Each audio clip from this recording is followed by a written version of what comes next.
Alright guys, just bought me a 1997 Honda CRV for $800 even. A little radio in it, cracked windshield. It's got mismatched tires. Just a little bit of service rust, not too bad. I got this, and cylinder 4 has very low compression. Alright guys, so I was kind of getting stumped. I was looking at the valves, and I couldn't see any like visual, I couldn't see any damage going on with it. But I went ahead and took the head off. I went ahead and took the manifold off, intake manifold. And I'll show you this right here. I'm going to take some WD-40 and just run it down into, let me show you what I'm putting it into. I'm going to run it down the valves, to the ports. And going to run it through there and see what happens. So I'll spray that, and you can immediately see the WD-40 running out of this valve right here. So you can also see that this valve and this valve are the same, but the rest of them do not match. So these two valves have been replaced because they do not match at all. So I'm gonna go ahead and check this one too. I don't think this one's gonna be an issue. We'll just go ahead and do it right now. Okay, I do not see any leakage from that. Yeah, okay, so this valve, that one's good. This one, not so good. Now, this is just the exhaust valve right here. I'm gonna go ahead and check the intake valve, just because there's just a lot more debris, I would say, in this one. I can't even think of the order now. But I'm gonna go ahead and check. I'm gonna flip this over, check the other side, see if either one of those leak. Then we're gonna go ahead and pull that valve out, put a new one in there, go ahead and re-lap it, make sure it gets a good seat. Maybe pull it out too, see if it's bent or not. But I'll catch you guys up when we get there. Alright guys, I kinda got it cleaned up right here. I went ahead and just ran a brass wire brush to there, just to get some of the debris and dirt out of there. And now we're about to lap the valves. Lap the valve. Alright guys, we got it, we got the valve back in. It's right here, got the keepers back on. They're on, looking good. I got the valve lapped. We're gonna double check it, make sure I lapped it good enough, because you can see it's kind of leaking at the moment. It's my first time flipping it back over is with you guys, so let me find out. Let's go ahead and wipe it up, make sure that just wasn't some on the lip, and then I'm gonna spray WD-40 down the pipes, and if it leaks, it didn't seal. We're gonna fill it all the way up so you can get the top side of it too. It's filled up.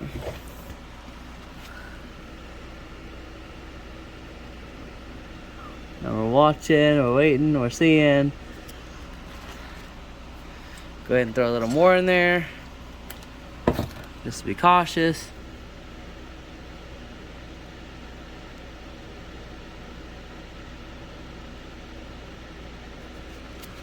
I think we're gonna call that a win, guys.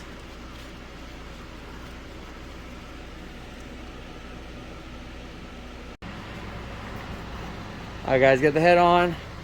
Head bolts are torqued up. The gloves ripped. Now it's time to put the head back together. Gotta put the cams in, all the cam keepers, I don't know. I got some lube so we can lube it up so I don't get a dry start on it. I guess I'll catch you guys back up when I get the cam done. Alright guys, get the head back on. Got the timing belt back on. Now we have to lash the valves. Hooked up some of the coolant lines. We gotta go through and tighten them all back down. Make sure they're all hooked up. Fuel lines on. Return lines on. Gotta hook the injectors up and the rest of the sensors on it. I gotta hook up the throttle cable. Just a few more things cleaned up, and we should start for the first time since everything's done on it. So wish me luck. Hopefully they did a good job. We did already compression test it. Now the valves are not adjusted, so they're super loose. But when I tested it, now remember this was 30 when we first did it. This is 30, this is 170, 170, 175. So we did it again, 175, 170, 170, 150, but I think part of it's going to be the valves. I might be completely wrong on that. But yeah, we're going to tighten down get the valve lash correct, and then we're going to see what happens. So wish me luck on it, man. Alright guys, I went ahead and put the exhaust on, put the valve cover on, put the distributor on, hooked everything up.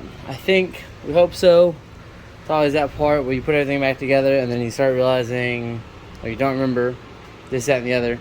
So I have it hooked up to the battery right now, my jumper pack, and we're gonna give her a start, see if she starts up.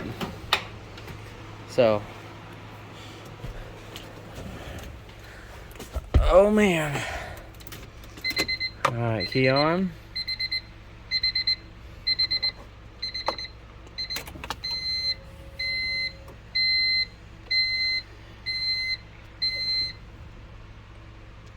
Alright, fingers crossed.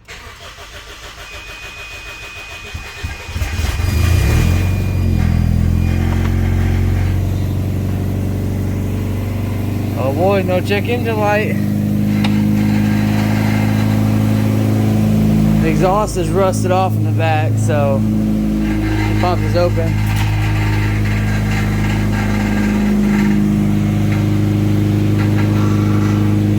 It makes a lot less noise when you do that. So that the idle needs to be turned down a little bit, but so far I don't see a check engine light. And there was one when we got it, so.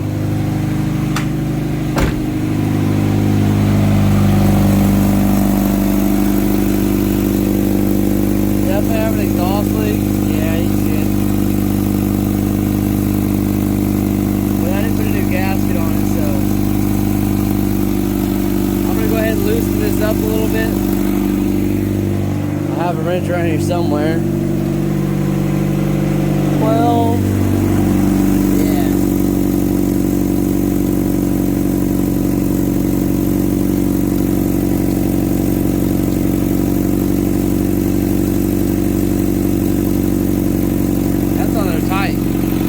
Idle down, and let me take a look at everything. I'll catch you guys back up. Alright, so I definitely have an exhaust leak from the manifold, but I didn't change gasket, so I could have told you that. Not a hard job. Still no check engine light, and I got the idle to come down just a little bit. Can't really get it to come down anymore, but then again, as soon as it gets warmed up, I'm sure it's going to come down some. So it's a little wary here because I spilled oil because I'm new, you know. But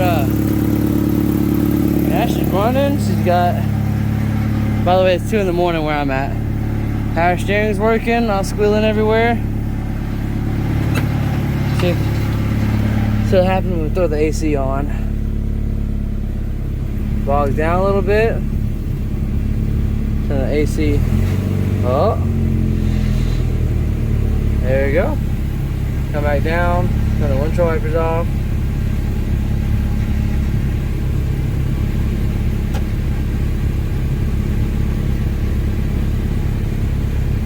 AC works. Yeah. Let's see. Oh yeah. Could need a little bit of recharge, but you can't feel it through the phone. Feels nice. So tomorrow we'll take it off the jack stands tomorrow, and we'll go rip around the hood. And then if going around the neighborhood feels good, then maybe we take it on a drive to work. So feel pretty accomplished. See you guys tomorrow. Alright guys, it's been a few days, been about a week or so since we got the head put back on after replacing the valve. Only have had one issue out of it so far, and the gas gauge is incorrect. Found it out the hard way. Half tank is actually empty.